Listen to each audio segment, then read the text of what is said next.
सागर, सूर्य और चंद्रमा की तरह चंचल, चमकती और मदहोश कर देने वाली मतवाली प्रेम कहानी है चंद्रकांता। एक इंतकामी, दहकती प्रेम कहानी है चंद्रकांता।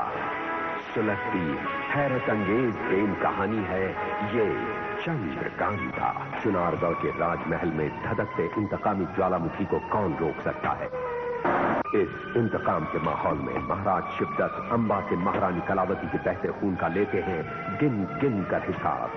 लेकिन अंबा के कातिलाना वार के मनहूस साए के अंधेरे में अब भी तड़प रही है महारानी कलावती। इल्म और हिकमत हो चुके हैं लाचार। जब आदमी के अख्तियार से सारे इल्म और इलाज खत्म हो जाते हैं तो केवल इबादत और प्रार्थना ही। प्रार्थना? हाँ महाराज। शिवदत्त ने आज तक किसी भी मंदिर के दहलीज पर कदम नहीं रखा है और शिवदत्त का ये सर किसी भी देवी या देवता के सामने आज तक नहीं झुका। लेकिन हालात ने महाराज को महारानी की खातिर, उनके प्यार की खातिर मजबूर किया उठाने पर वो अविश्वसनीय कदम। आया हूँ सवाली बन के देख मैं यहाँ, आज ये पुकारती है तुझको आत्मा। तू अगर है सत्य तेरी शक्ति है महान, उस बुझती हुई लौ को आज दे दे प्राणदान। उस बुझती हुई लौ को आज दे दे प्राणदान। देवी माँ वरदान प्रदान करने से पहले महाराज की आस्था की बुनियाद की लेती है कड़ी परीक्षा। परीक्षा में महाराज जैसे हुए उत्तीर्ण वैसे ही करुणामयी माँ अपने त्रिशूल से करती है उनकी रक्षा। लेकिन महाराज शिवदत्त को अब भी इंतजार है अपनी प्रार्थना के जवाब का। शिवदत्त इस चौखट से जाने वाला नहीं। हे देवी माँ, शिवदत्त को जवाब दे, शिवदत्त को जवाब दे। तभी हुआ एक चमत्कार, एक दैविक करिश्मा। जवाब में मां ने दिया वरदान अपने आशीर्वाद का। इस चमत्कार से महाराज शिवदत्त के नास्तिक विचारों में हुआ आमूल परिवर्तन। कलावती की सुरक्षा का आशीर्वाद देकर तुमने शिवदत्त को एक नास्तिक से आस्तिक बना दिया है। महाराज। कलावती, शिवदत्त को यकीन था कि आप शिवदत्त को छोड़कर जाना मुनासिब नहीं समझेगी। ये नामुमकिन था, ये नामुमकिन है। और फिर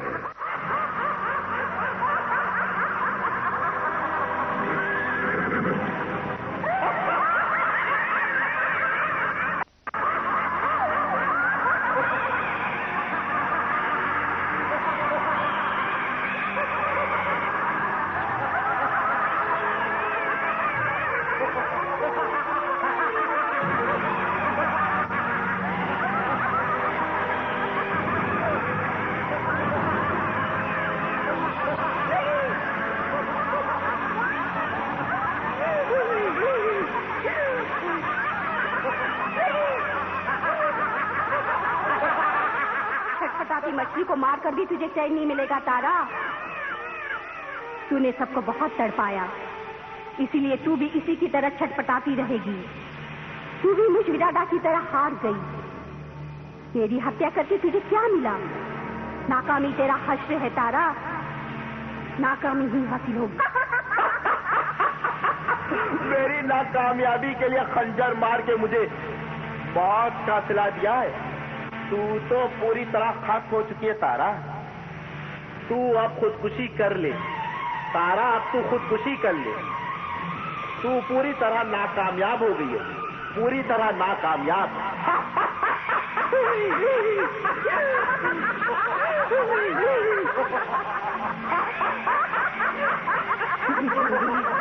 नहीं छोड़ूंगी मैं, तुम सब मुझे मार डालूंगी, मार डालूंगी।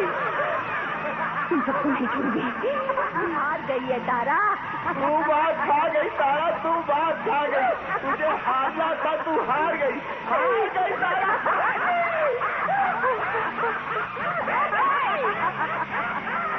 नहीं हो सकती तारा, नहीं हो सकती। ये मस्ती मिट्टी न मिल जाए, मैं इस चुनाव को समझ नहीं सकती। अगर मैं चुनाव की महारानी नहीं बन सकती तो ना ये महल रहेगा और न रहेगी यहाँ कोई दूसरी महारानी। मैं चुनारगढ़ की महारानी बनकर रहूंगी। क्या बोला? मैं चुनारगढ़ की महारानी बनकर रहूंगी। मैं नहीं आ सकती, तारा नहीं आ सकती। महारानी, अंबा का जहरीला साया तो मौत के अंधेरों में दफन हो गया, लेकिन जहर चुनारगढ़ महल में अब भी मौजूद है, और सबसे जहरीले जहर का नाम है तारा। तारा का पर्दाफाश तो सभ्या ही करेगी, लेकिन जब से सभ्या के बारे में सुना है, हमें चैन नहीं आ रहा। काश उसकी आवाज वापस आ जाए, काश उसके हाथों में जुम्बिश आ जाए। पंडित जी, आप तो जानते हैं सभ्या में हमारी आधी जान बसती है। अगर उसे कुछ हो गया तो हम भी जिंदा नहीं रहेंगे।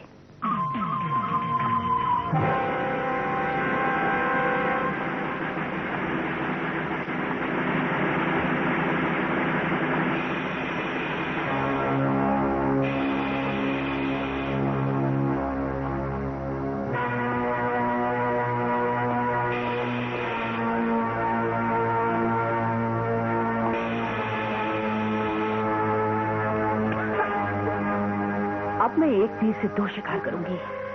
महारानी में तुम्हारी आधी जान बसती है ना? जब तुम ही जिंदा नहीं रहोगी तो महारानी भी मर जाएगी।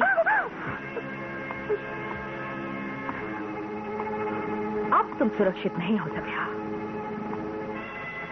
ना ही सुरक्षित रहोगी और ना ही जीवित, क्योंकि तेरी मौत मेरे हाथों से लिखी है। मेरे हाथों से लिखी है।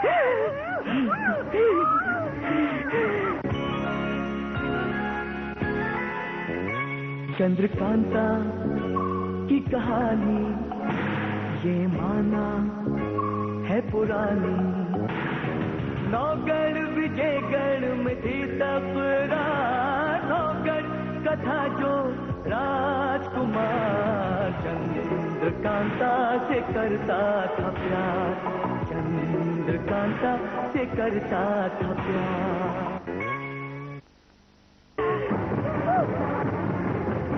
मैं तुझे जिंदा ही नहीं छोड़ूंगी।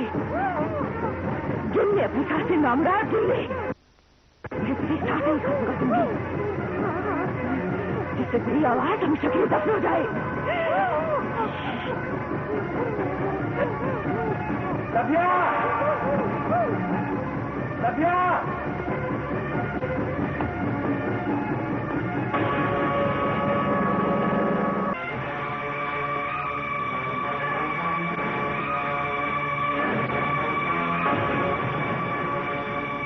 सभ्या, क्या बात है सभ्या? सभ्या, सभ्या, ये तकिया तुम्हारे चेहरे पे कैसा था सभ्या? सभ्या, कौन था वो? किसने तुम्हें मारने की कोशिश की थी? हाँ?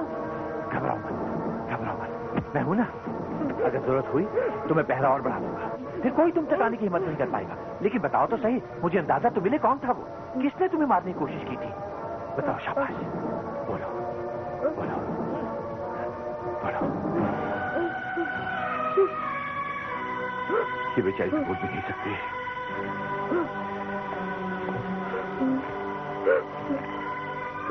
सभ्या, तुम बोल नहीं सकती, तुम हाथ से लिख के नहीं बता सकती, लेकिन तुम अपनी आंखों के इशारों से तो मुझे समझा सकती हो। हाँ हाँ, ये समझाओ कि कौन था वो, बोलो। हाँ हाँ, शाबाश, इशारों से, हाथ से, कोशिश करो। सभ्या, चुनारगढ़ के खिलाफ चलने वाली सारी साजिशों और षड्यंत्रों के दरवाजे और दहाने बंद पड़े हैं। उन दरवाजे और दहानों पर बड़े बड़े ताले पड़े हैं। उन तालों की चाबी तुम हो, क्या सिर्फ तुम। क्या ये बात तुम्हारी समझ में आती है? हाँ, बोलो। हाँ हाँ हाँ। नहीं सभ्या, नहीं, तुम तो हर चंद पूरी कोशिश कर रही हो समझाने की, लेकिन मेरी समझ में कुछ नहीं आ रहा। उधर महारानी पर जानलेवा हमला, उधर इधर तुम्हारी हत्या की कोशिश। हालांकि अंबा की मौत के बाद तारा की बाहें टूट चुकी है, लेकिन फिर भी वो इस तरह की घिनौनी हरकत दोबारा करने से बाज नहीं आएगी। और ये भी हो सकता है कि दुश्मन के यारों ने हम पर कोई हमला कर दिया हो, क्योंकि उनका सरदार, उनका सरगना तेज सिंह हमारी कैद में है। चिल्लाओ और चिल्लाओ, लेकिन तुम्हारी ये दर्दनाक चीखो पुकार शिवदत्त के सुनारगढ़ में कुछ सुनने वाला नहीं है तेज सिंह। शिवदत्त ने कहा था कि तेरे बदन के छोटे छोटे टुकड़े करके वो नौका भेजेगा, तो ये नहीं।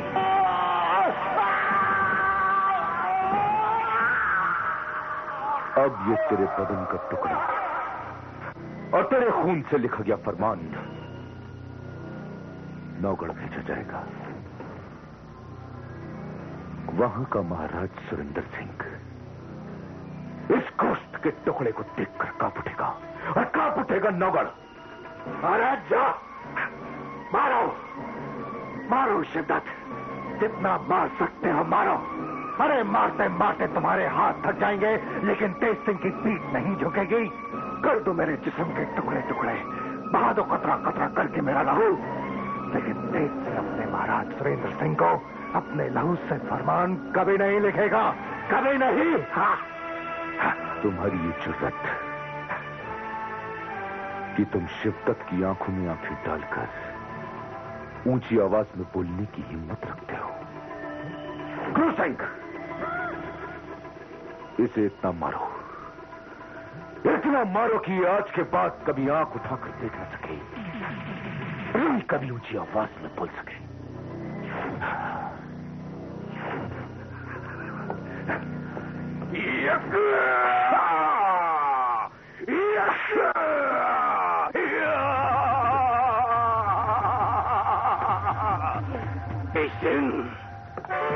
बहुत दर्द हो रहा है ना?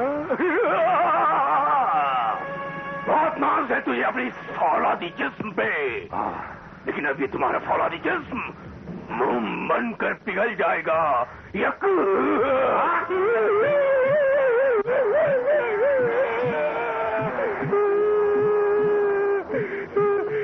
मेरी यक माई, मुझसे कोई भी रंग नहीं खेलता,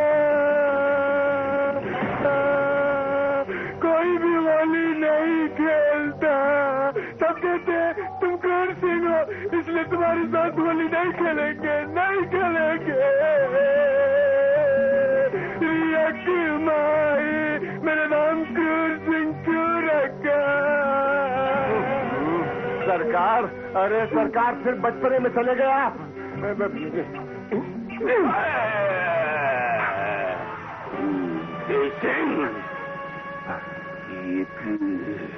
तुम वही तेज सिंह हो ना जिसने मेरी चंद्रकांता को मेरी गिरफ्त से छुड़ा लिया था? तेज सिंह, तुमने महाराजा जय सिंह के दिमाग में मेरे खिलाफ जहर भरा, और क्रूर सिंह जो विजयगढ़ का महाराजा बनने वाला था, एक बागी बनकर वहां से भाग निकला सिर्फ तुम्हारी वजह से। तेज सिंह, महाराजा शिवदत्त ने तुम्हारे जिस्म का सिर्फ एक टुकड़ा काटा है, मैं तो तुम्हारा गला ही काट दूंगा।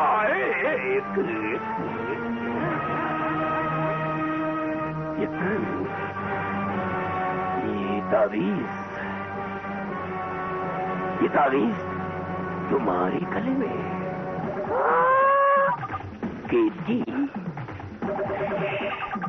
केतकी को मैं कैसे भूल सकता हूँ? बहुत खूब, बहुत खूब। उधर मेरी राजकुमारी चंद्रकांता नौगढ़ के राजकुमार वीरेंद्र विक्रम से प्रेम कर रही है, और इधर वीरेंद्र विक्रम का अय्यार तेज सिंह राजकुमारी चंद्रकांता की अय्यारनी केतकी से प्रेम कर रहा है।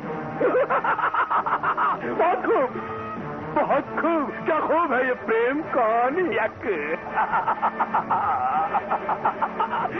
लेकिन अफसोस, इस प्रेम कहानी का अंत बहुत ही दर्दनाक होगा तेज सिंह, क्योंकि तुम दोनों को क्रूर सिंह के हाथों मरना है। यक यक यक।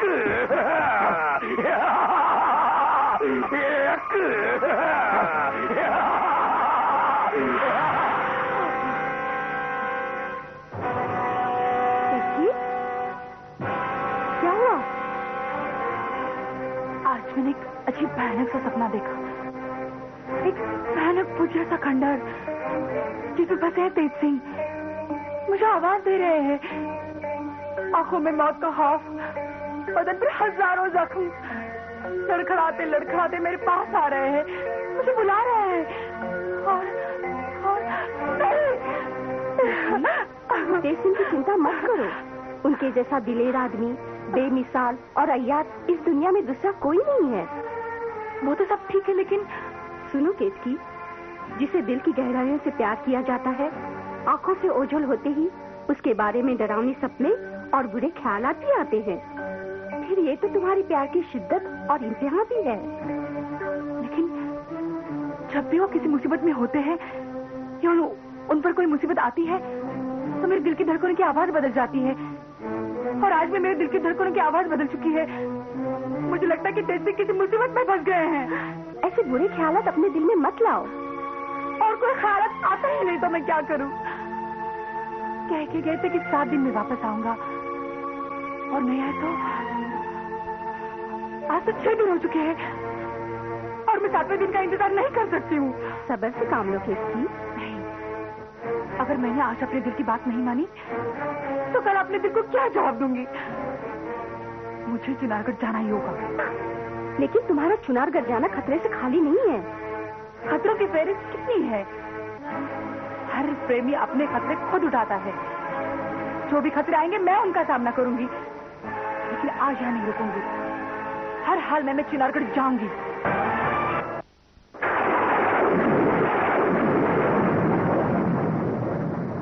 पंडित जगन्नाथ जी अंदर हैं, मैं उनके लिए संदेश लाया हूँ। उनका कक्ष कहाँ है? जी आगे है। फरकाना, पंडित जगन्नाथ के लिए? ठहरो, किसका संदेश लेकर आए? मैं पंडित जगन्नाथ के लिए एक मशहूर नर्तकी का संदेश लेकर आया हूँ। नर्तकी का संदेश? और वो भी पंडित जगन्नाथ के लिए? वो नर्तकी पंडित जगन्नाथ से इजाजत लेना चाहती है ताकि महाराज शिवदत्त के सामने उसे नाचने गाने का मौका दिया जाए। कहाँ से आई है?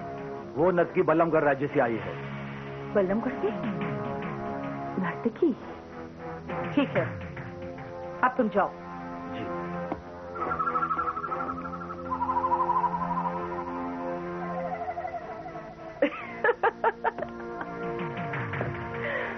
भाई वाह तारा वाह, तेरा नसीब तो बहुत बुलंदी पर है।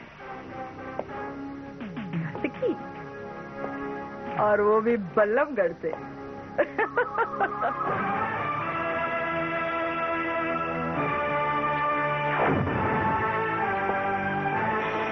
महाराज, ये क्या कर रहे हैं आप? किस्मत की लकीरों को नए रास्ते दे रहा हूं दादा। लेकिन क्यों? अपना खून बहाकर अपने हाथ की लकीरों को बदलने की क्या जरूरत पड़ गई महाराज? दादा, शिवदत्त के हाथ की यही लकीरें महारानी की मुसीबतों के लिए जिम्मेदार है। जब से उस राज ज्योतिष ने यह बताया है कि शिवदत्त के हाथ की इन लकीरों की वजह से महारानी कलावती पर कातिलाना हमले हुए हैं, शिवदत्त को इन लकीरों से नफरत होने लगी है। नफरत। तारा, शिवदत्त के दिल में महारानी कलावती के लिए जितना गहरा प्यार है, उसके मुकाबले ये बहता हुआ खून बहुत मामूली है, बहुत मामूली। महाराज, आपके मन में महारानी कलावती के लिए प्यार का जो समंदर मौजें ले रहा है, उससे कैसे इनकार है? आपको अपने प्यार का सबूत देने की कोई जरूरत नहीं, लेकिन किस्मत के लिखे को ना तो कोई टाल सकता है और ना कोई बदल सकता। नहीं तारा, नहीं। अगर जरूरत पड़ी तो शिवदत्त अपनी किस्मत को बदल देगा। शिवदत्त की किस्मत किसी राज ज्योतिष की भविष्यवाणी की मोहताज नहीं है।